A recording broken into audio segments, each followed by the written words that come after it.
So we had a pretty exciting Sunday Night Football game. If you like defense, if you're one of those offensive guys, you probably didn't enjoy this game too much, but I enjoyed this game, and one of the things that I thought was just very fascinating and very impressive was the way that this Bills defense really destroyed the Steelers offense, for lack of a better word. I mean, the Steelers defense obviously played very well against the Bills offense as well. It was definitely a defensive struggle, but I thought this Bills defense played fantastic. It's the reason they won this football game, and so let's just jump into it. This play was kind of a combination of the two main things they did well. They both, played coverage well, and they also got to the passer well. So, first things first, it's going to be a cover 4 zone, trying to take away anything deep since it is a 3rd down and 14.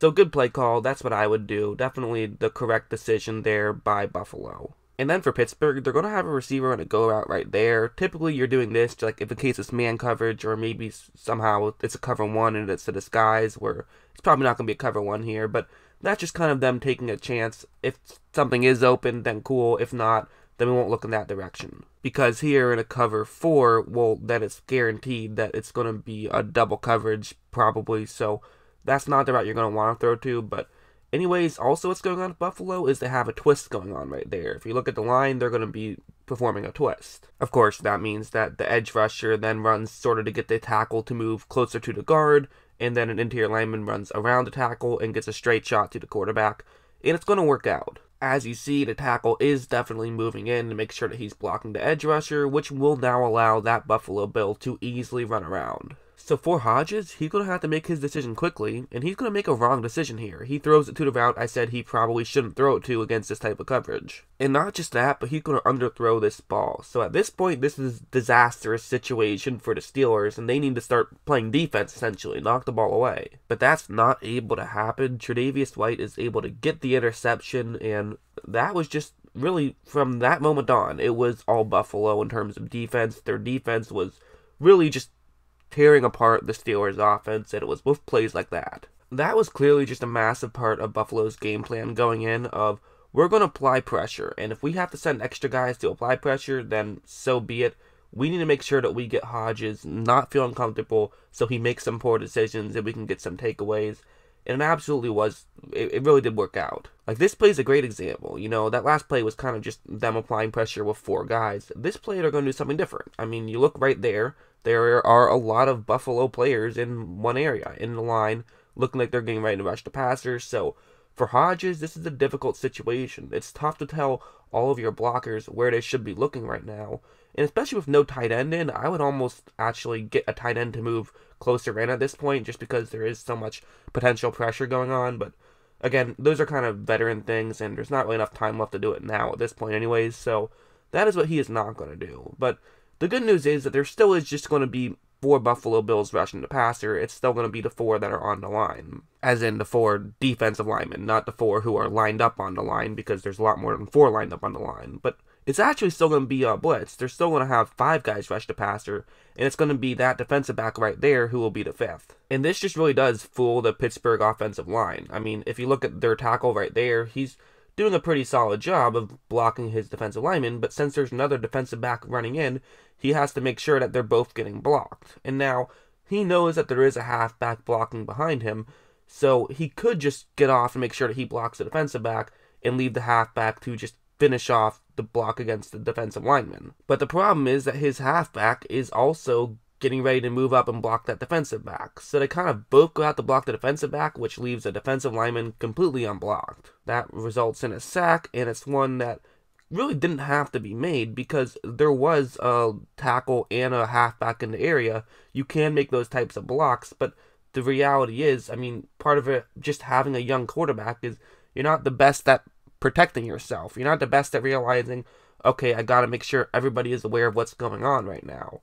If everyone was aware, the halfback would know, I always stay further to the outside of the tackle, or I always stay further to the inside of the tackle, but he wasn't really aware there, and the tackle wasn't really aware there. They just weren't on the same page, and that's what resulted in a sack. But just to be clear, I'm not just writing that up to a mistake by Pittsburgh. That's a good job by Buffalo to realizing you have a young quarterback, realizing you just have young players in general, players that maybe haven't played together a lot, and so you're blitzing and you're trying to create some mistakes, and that's what happened there.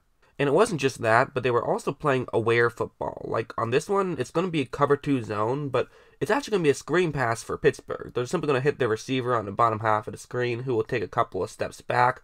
He takes the catch, then he just tries to run for as many yards as possible. Since it's zone coverage, they probably won't get that many yards, but you could get like 4 yards or so, and then at least now it's a 3rd down and 4, which is a lot more easy to convert on than a 3rd down and 8. But if you notice, the second that receiver takes a step back to make sure that he's making the catch, look at his assigned man right there. That's once again Tre'Davious White, and he's already making a break on this play. He already knows what's going on, and he's already trying to make sure he runs in and makes a tackle. So the second Hodges does throw it in that direction, he's able to run over and make that tackle. Really good play by White. And also, he's quick enough that he realizes that if I run in, even if it turns out that it's a fake and then someone's going to try to run over me, I'm still quick enough and I'm fast enough that I can keep up. So really just a smart play by White to realize what's going on. And really, that's one of the things I was very impressed with when watching the Buffalo Bills was just their awareness. They were always seemingly aware of what's going on every play. This one's another good example of that. It's being aware and taking advantage of your opportunities. Pittsburgh's in the Wildcat right here, and it's going to essentially just be an option play where maybe he could keep it himself and run to that side of the screen, or he could just hand it off. Either one of those options are okay. He has to make his own decision once the ball is snapped. But as you see, just looking at it on paper, even if you don't know anything about options, you would know that you should probably keep it yourself on this one and then just run to the bottom half of the screen, kind of, in between the tackle and the guard, because there's clearly more separation and more ways to run than handing it off, where you're basically handing it off straight into a Buffalo Bills player. But he's going to actually make a mistake, and too late he's going to try to pull it back, or too late he makes the decision to give it to the halfback. But either way, they're not quite on the same page here once again, and the handoff is not going to be totally smooth. So Deontay Johnson there doesn't quite have the ball exactly secured as he would like, and Trent Murphy is going to take advantage of that. He gets his hand in there and knocks the ball out, and then Buffalo is able to recover it. And also notice how there's like 6 Bills there and only 1 Steeler even in the area. They all did a great job of jumping on the ball instantly. Really just a great play there by Murphy to reach your hand in and knock the ball out. And that's really sometimes what football comes down to. It's just making those splash plays. And that's what Murphy did on that one. This one's another great example of awareness, where it's going to be a passing play. And so, pretty simple. You're just going to have your center and your right guard double team an interior lineman. You also have your left guard just have a one-on-one matchup with another interior lineman. And what's going to happen because of that is actually the middle of the field is going to get pretty cleared once the ball is snapped. If you look at Hodges, first off, he just doesn't like what he sees downfield necessarily, but there is definitely room in between the guard and the center right here. So Hodges is going to say, hey, I might as well step up in the pocket. At least that'll give me an extra couple of seconds because the pocket is starting to collapse a little. However, notice Shaq Lawson. Notice how he's keeping his head up. He's not just looking at the tackle that he's trying to beat. He's also keeping his head up and looking towards the quarterback, which is what you have to do. He realized at this point, oh, okay, Duck is going to run in that direction, so I might as well meet him there. He quickly gets to him and is able to even knock the ball out, although Pittsburgh did recover. Really just a great play by Lawson on that one. Again, being aware, understanding your surroundings, understanding the situation, and then once you do understand the situation, make a play, and that's what he was able to do. One last play is this one. It's a cover 3 zone, and there's going to be a receiver running that route right there to try to get into a gap in coverage just in that middle of the field. And after the ball is snapped, you will notice that there definitely is a small window where this throw could be made. Again, kind of tough to see, it's blurry, it's always easier with the all-22 footage, but I'm doing my best. But again, you're going to see White just make a perfect break on the ball. The ball was actually a little bit off a little bit as well, but White just does a great job of breaking on it, getting the interception, and running a long way with it. It was nearly a touchdown. You got to give credit to the Steelers offensive lineman for hustling down and not allowing it to be a touchdown. But at the end of the day, first things first, tremendous play by White. And really just good football right there to see the ball, make a break on it, get the interception. And that's what Buffalo is doing. That Buffalo defense, one of the most fun defenses to watch. Honestly, both of those two teams have, one of the most fun defenses to watch. And they can definitely make some noise this postseason, especially if they could find a way to win their division and get a bye week, although it might be tough just with the fact that they would need a lot of help. But it's possible. But either way, very big win by the Bills. They are now officially in the playoffs, so congratulations to them, and we'll see what they do once they get there.